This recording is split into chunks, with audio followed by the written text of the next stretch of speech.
유다 이스카리옷은 예수 그리스도를 30개의 은화에 팔아넘긴 배신한 제자로 알려져 있습니다. 그리고 살로메는 헤롯과 헤로디아의 딸로 헤롯 왕에게 요한의 머리를 잘라와 접시에 올려달라고 요청한 성경 속 악녀 중 한 명입니다. 이 둘의 공통점은 무엇일까요? 바로 이들의 머리색이 빨간색으로 묘사된다는 점입니다. 중세시대 이후 유럽의 예술과 문학 작품에서는 모두 이들을 빨간 머리로 표현하고 있습니다. 그들의 배신 그리고 극악무도함을 문학과 예술적으로 표현하면서 그들을 빨간 머리라고 소개하고 있는 거죠. 빨간 머리로 묘사되곤 하는 인물이 2명 더 있습니다. 바로 막달레나와 잔다르크입니다. 마리아나 막달레나는 예수님의 가장 가까운 여성 제자였으며 예수님의 죽음과 부활을 옆에서 목격하고 예수님이 전해준 비밀을 제자들에게 알린 정말 중요한 인물입니다. 하지만 그녀는 예수님의 12제자에는 포함되지 못했고 그 당시 시대적 특성상 그녀에 대한 역할에 대해서도 기독교 사회에서 주목받지 못한 것이 사실입니다. 그녀 또한 성경과 관련 없는 여러 문학과 예술 작품에서는 빨간 머리로 묘사하고 있으나 사실 이 또한 성경에는 전혀 나와 있지 않은 내용입니다. 15세기 프랑스의 국민 영웅이자 성인으로 영국과의 100년 전쟁에서 프랑스를 승리로 이끈 여성 잔다르크 또한 당시 여러 문학과 예술 작품에서 빨간 머리의 여성으로 묘사되는 경우가 많았습니다.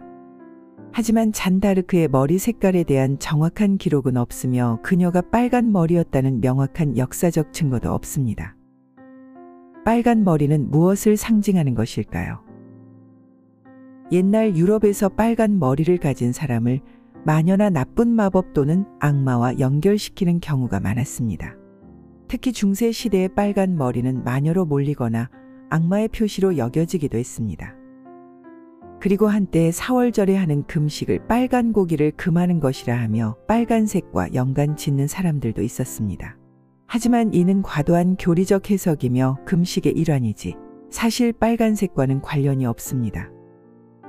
그렇다면 성경을 한번 찾아보겠습니다. 실제로 성경에서 빨간색 머리의 인물을 언급하는 장면은 그리 많지 않습니다. 창세기 25장 25절에서는 야곱의 쌍둥이 형이었던 에서에 대해 먼저 나온 자는 붉고 전신이 털옷 같아서 이름을 에서라 하였고 라고 기술하고 있습니다.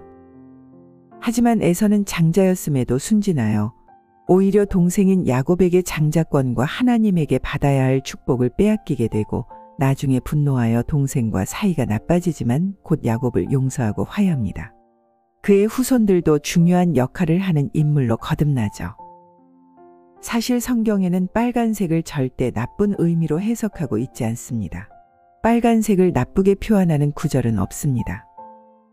빨간 머리에 대한 부정적인 인식이나 편견은 주로 중세시대의 미신이나 사회적 관습에서 비롯되었을 가능성이 크며 이는 성경의 가르침이나 기독교 교리와는 직접적인 연관이 없습니다. 중세 유럽에서는 빨간 머리가 마법, 마녀 또는 악령과 연결되기도 했습니다.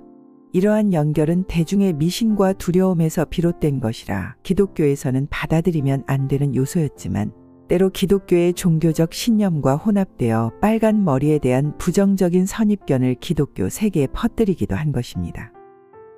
그렇다면 중세 유럽에서는 왜 빨간색이 악을 표현하거나 또는 마녀 사냥에 이용하는 색으로 쓰여지게 되었을까요? 로마 제국이 유럽 서북부로 영역을 확장하면서 프랑스와 영국 지역의 켈트족을 침략했을 때 켈트족 중에 빨간 머리를 가진 사람들이 있었다고 합니다. 그리고 로마 군대가 그 지역의 전투에서 각종 어려움을 겪으면서 켈트족에 대한 나쁜 기록을 남기기 시작한 것으로 보여집니다. 빨간 머리는 특정 유전자 변이와 관련이 있으며 이 유전자는 주로 유럽과 특히 북서 유럽에서 발견됩니다. 아일랜드와 스코틀랜드는 빨간 머리 인구의 비율이 세계에서 가장 높은 지역으로 알려져 있으며 이 지역의 인구는 고대 켈트족의 후손들입니다. 그 이후에도 유럽 지역을 수시로 침략하고 약탈했던 바이킹족의 빨간 머리 인종이 섞여 있었다고 합니다. 우리나라에서도 옛날 백성들을 괴롭혔던 왜구나 북방 오랑캐들을 야만스럽게 묘사했던 것과 마찬가지로 유럽에서는 바이킹족을 야만스럽고 나쁘게 묘사하면서 빨간색으로 그들의 외모를 표현했던 것입니다. 결국 빨간 머리는 그들의 역사적 인식으로 시작되어 한 미신이 되었고, 이러한 미신이 기독교의 문화권에도 영향을 미친 것입니다. 현재도 유럽에는 이러한 미신이 문화적으로 남아있다고 합니다. 켈트족의 후손들이 많이 살고 있는 영국과 아일랜드에서는 아직도 빨간 머리에 대한 차별이 존재한다고 합니다. 이러한 편견은 학교에서의 괴롭힘, 직장에서의 차별, 심지어 일상 대화에서도 농담의 대상이 되고 있습니다. 빨간 머리를 가진 사람은 성격이 불같거나 특이하다는 편견이 더해져 빨간 머리를 가진 사람들을 대상으로 한 농담이나 무리한 댓글로 이어지고 있기도 하죠. 성경에 나와 있지 않지만 후대의 기독교인들에 의해 기독교적 문화가 되어 지금까지 전해지는 이야기들이 많습니다. 이런 요소들은 우리에게 재미를 불어넣어주고 성경에 대한 접근을 용이하게 해주는 장점이 있지만, 과도하게 해석하고 사람들이 잘못 인식하기 시작하면 성경의 내용이나 예수님의 가르침을 왜곡하게 되는 일까지 생길 수 있습니다. 우리가 진짜로 읽어야 할 성경은 사랑, 평등, 공정성의 가치를 강조합니다. 모든 사람이 하나님 앞에서 평등하다는 메시지를 강조하며, 이는 예수님의 가르침과 행동을 통해 더 잘 드러납니다. 만일 너희가 사람을 차별하여 대하면 죄를 짓는 것이니 율법이 너희를 범법자로 정죄하리라. 야고보서의 9절입니다. 너는 내 백성 중에 돌아다니며 사람을 비방하지 말며 내 이웃의 피를 흘려 이익을 도모하지 말라. 나는 여호와이니라. 이는 이방인과 소수자에 대한 포용과 사랑을 가르치는 성경 레위기의 한 구절입니다. 내 이웃을 내 자신과 같이 사랑하라 하신 것이니라.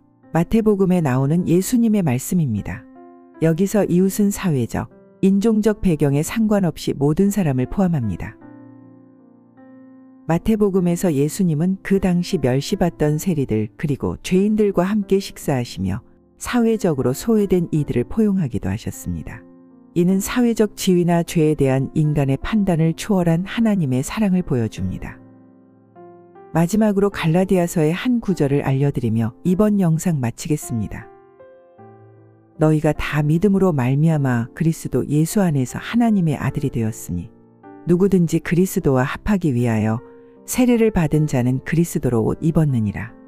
너희는 유대인이나 헬라인이나 종이나 자유인이나 남자나 여자나 다 그리스도 예수 안에서 하나이니라. 시간이 되면 저희 채널에 더 의미 있고 재미있는 성경 이야기도 많이 업로드 되어 있으니 시청해 주시고요. 앞으로도 모든 사람들이 성경에 더욱 흥미를 갖고 언제 어디서나 성경과 함께할 수 있도록 노력하겠습니다. 그럼 더 좋은 성경 이야기로 다시 찾아뵐게요. 구독과 좋아요 부탁드리겠습니다.